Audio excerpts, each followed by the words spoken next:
Welcome back to my channel. তো এটা আমার ফার্স্ট ব্লগ। তো এলা দেখো আমি রেডি হইসাম, তোমার ভাইও রেডি হয়েছে, রেডি মানিছে এগুলা। তাই যে বেডিং আমার, তো বাবা গেছে দোকান, মানে দোকান থেকে আসবে কি বলে একটা ঘুরি দিবে নিচে না লাগে, তাহলে মাও বাইরে গেলে আসবে। তো এলা চলো যাওয়া যাক। আমার ভাইও রেডি হয়েছে একদম, ক্লিপ ক্লিপ লাগাইছে মাথা। চলো এলা যাওয়া যাক। এলা যাবো আমার বেডিং।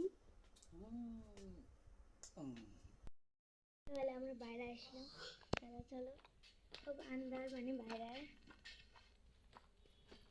কিছুই দেখা না। তো এলা আলো আসলাম, তো এগুলোকে দেখা না যায়, এগুলোকে দেখা যায়। তো বাবা হারাশি দেখছে বাইক আছে, এলা আমরা যাবো। লাইটটি এটাই ওই জন্য এইখানে জায়গাতে দেখা যায়। চলো যাওয়া যাক।